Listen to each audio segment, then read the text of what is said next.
Hello and welcome back to Harry Potter and the Queer Reread. It would help if I could actually say the title.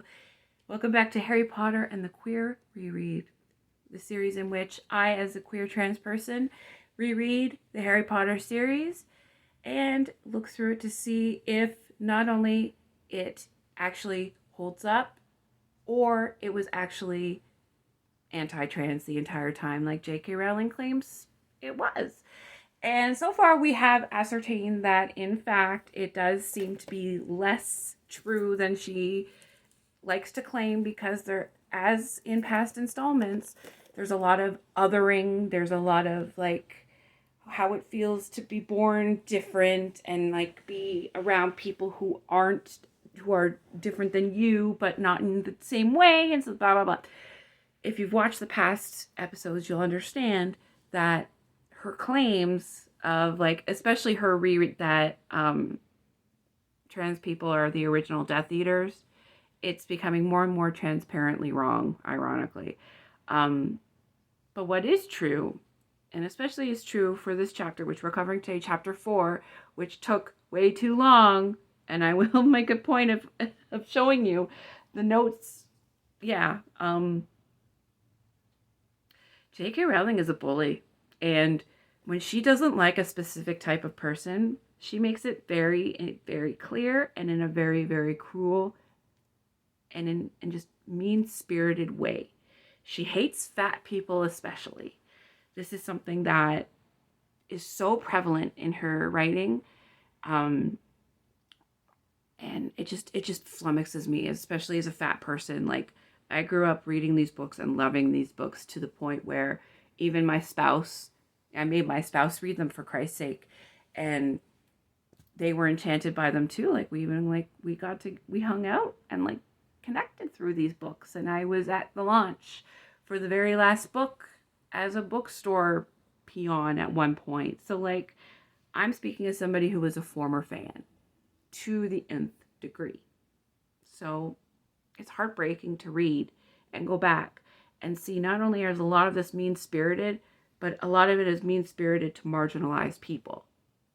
And let's get into, now that I've just spieled on for 2 minutes about nothing, let's get into the notes. So first thing you'll notice is that chapter 4's notes actually say June 2023. That's true. I started these notes back in June, and then it took me 6 more months to get back to it. And do you know why? Because it's a nightmare to read these books. Because it is hard. It's very hard to read these books again, especially knowing what I know about the writer. It just is. It's hard to remember the good feelings I got, the connections I felt, the love and warmth and like determination I had, like rooting for these people, wanting so much more, for them and for myself only.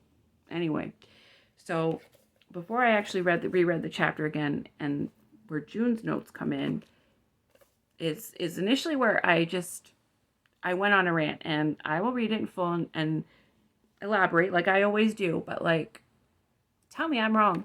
Tell me I'm wrong. I had to take a long break from this, both emotionally and physically. It's not easy, as much as I joke and pretend it is. These books used to mean something to me. A lot, really. And now they're tarnished forever. JKR can't be Death of the Authored, not like she is now. You can't Death of the Author someone who is not only still alive, but using their past works to promote their current agendas, and that harms and hurts people, especially children. Like, ew. Anyway, can we all agree that Hagrid is a total bully at the start? I recognize that this is a book for kids, and while seeing Dudley get harmed may be cathartic for Harry, can we all agree that it's actually incredibly fucked up?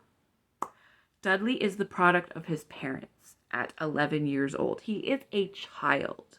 Like, he's not even a teenager. He's not even a tween. He's a child. He's 11 years old. His actions are the faults of his parent. Yeah, at 11, you start to come into your own. But at 11, you are still very much your parents' product.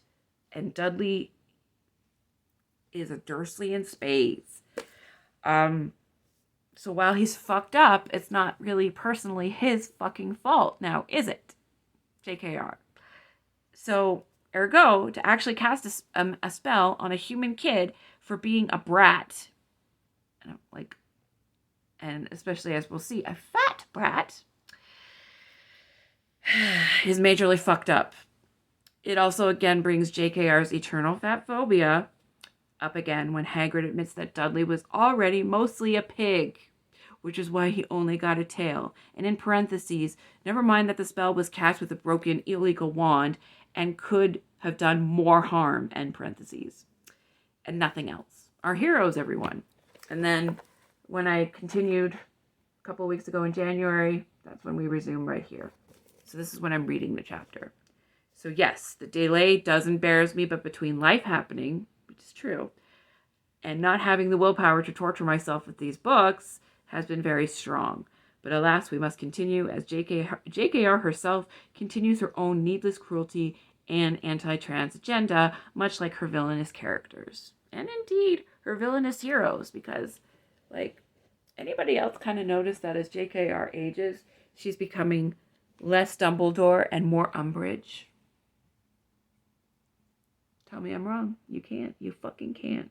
You fucking can't tell me I'm wrong because I'm fucking right, and it embarrasses you because you know I'm right. Anyway. Oh, I even wrote anyway.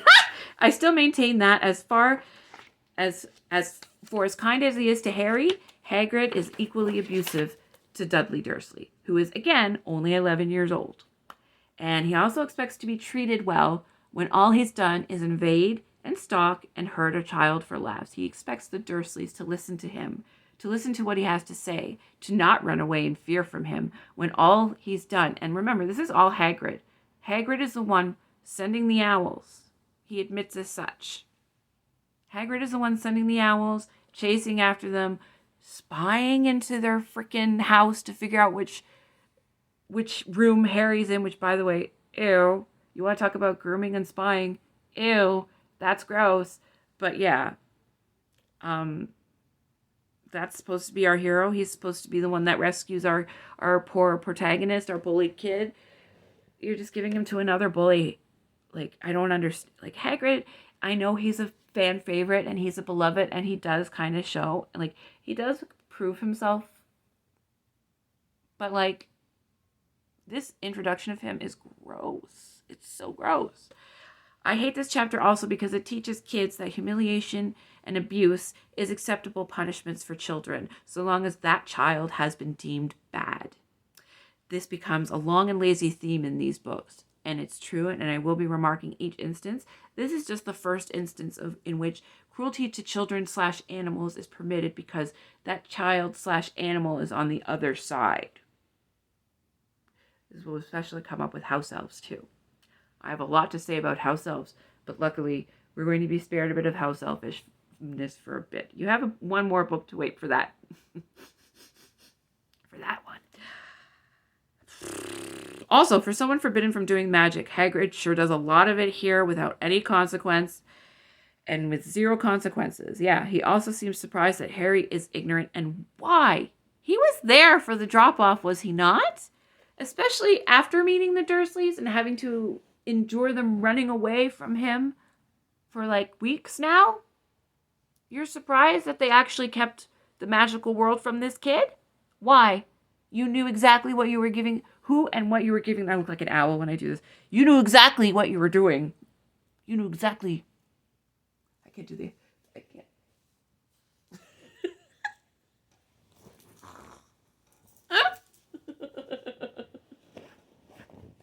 I don't edit. And it's because you can see charming shit like that. Anyway. Yeah, my granite head.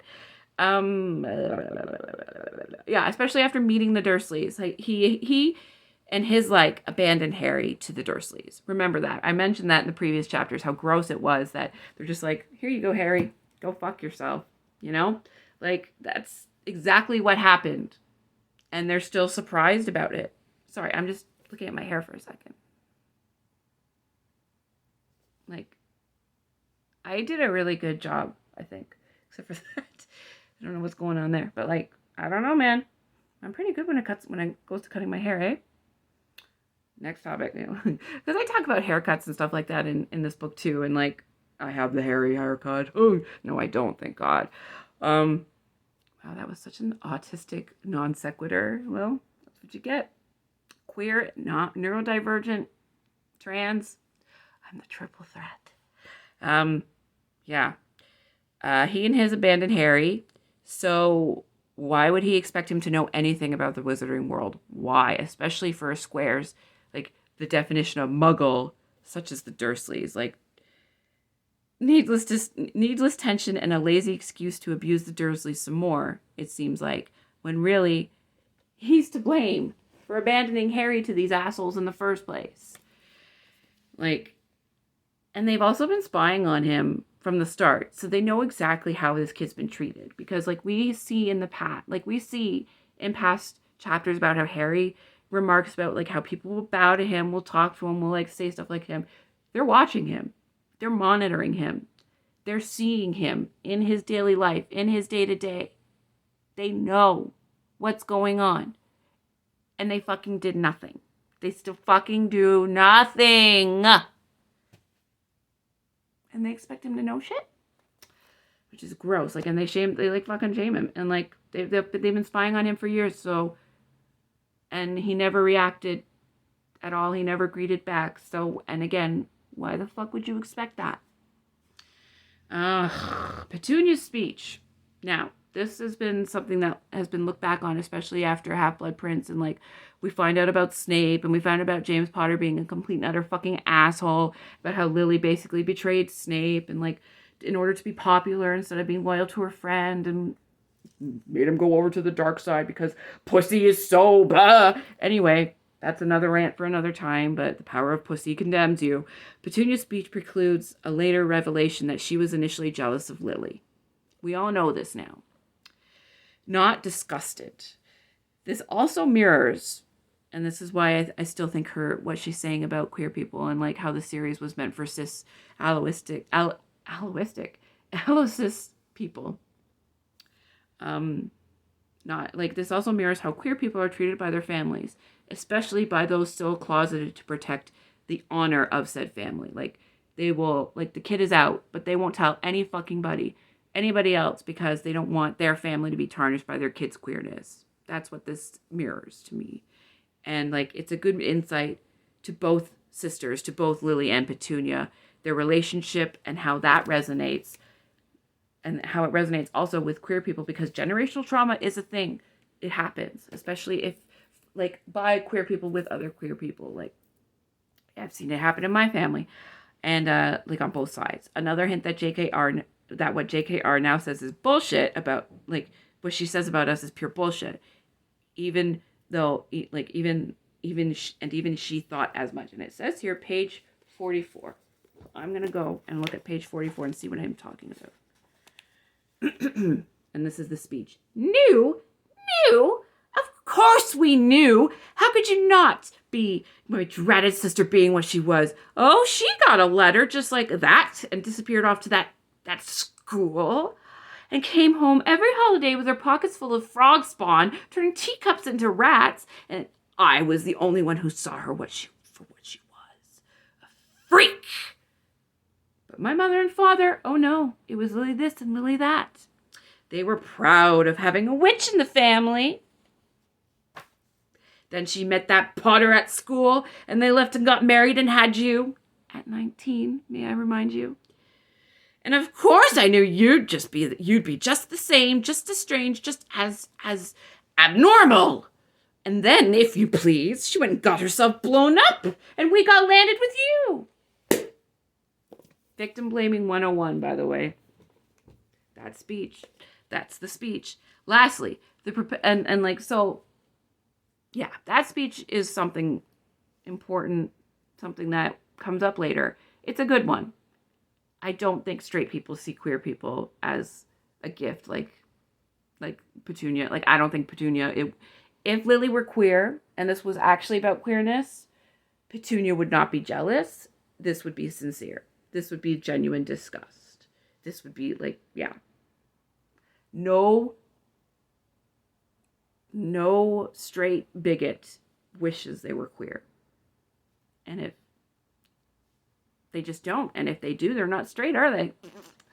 But this whole chapter is gross. I just don't like it. And like, Hagrid is a bully. He's a dick. He casts magic on a child. He disfigures them for fucking what could have been for life. He tried to turn a child into a pig for eating a cake because he was stress eating, because that's what he was taught, because he's just as neglected as Harry, just in a different way. Our hero.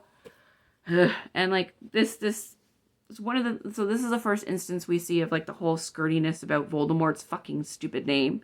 And I have two feelings on this. One, I have like the Ursula side of me. It's like, names hold power. Names have meaning. Names are important, especially in this Potterverse.